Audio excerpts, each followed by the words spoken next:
اور حضور سیدنا غوث پاک، کیا بات ہے، 12 سال علم دین پڑھا. کتنے سال کی؟ اونچی بولو. 12 سال علم دین پڑھا، صرف، نحو، فقہ، اصول فقہ، منطق، فلسفہ. 12 سال بغداد کی مدارس کی چٹائیوں پہ بیٹھے، اور 12 سال کے بعد علم دین پڑھ کے جب فارغ ہوئے نا، رات کو سوئے، نبی پاک خواب میں آئے، حضور خواب میں آئے. فرمایا عبدالقادر جی یا رسول اللہ.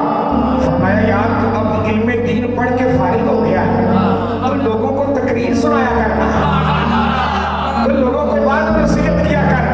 یا رسول اللہ کہاں میں اور کہاں یہ عربی دان فصیح بلیغ، ان کے سامنے بولنا تو ہر بندے کے پاس کی بات نہیں ہے نا. نبی پاک نے آگے بڑھ کے سرکار نے 7 مرتبہ اپنا لعاب تہن چسایا.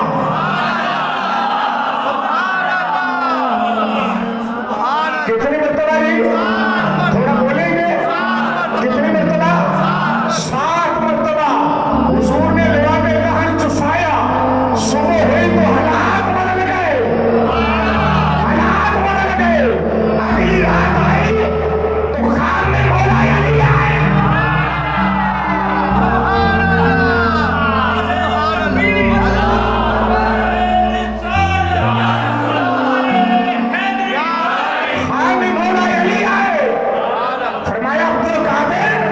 لوگوں سے گفتگو کیوں نہیں کرتا؟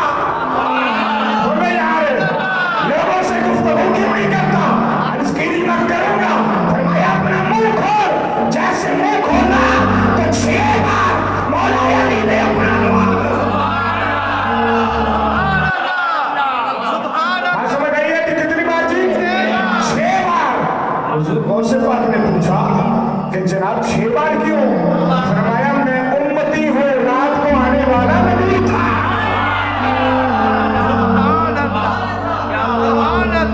امتی کبھی نبی کی برابری، کچھ بولو، امتی کبھی نبی کی برابری نہیں کرتا. آپ فرماتے ہیں پھر اس کے بعد چھوٹی سی مسجد ہوتی، مجمع سے بھری ہوتی.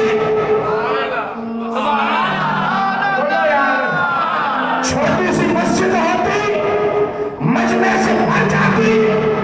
وقت گزرا، لوگ کہتے ہیں جناب مسجد چھوٹی ہے.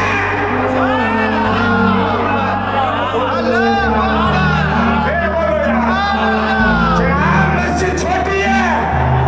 بغداد کے میدانوں میں میدان لگ گیا، 70 ہزار کا مجمع ہوتا، بغیر سپیکر کے جیسے پہلی آواز سنتا.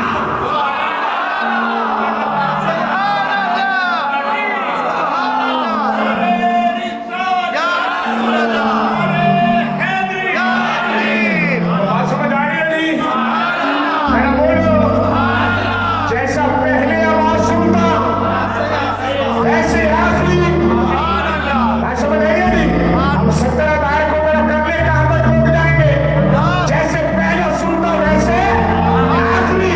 کوئی مرد کلندر گزر رہا تھا، اس نے کہا عبدالقادر بڑی تیری آواز میں گرج ہے. جیسے پہلا سنتا ہے ویسے آخری سنتا ہے. فرمایا عبدالقادر کا کوئی کمال نہیں، یہ مصطفیٰ کے لعاب تہن کا کمال.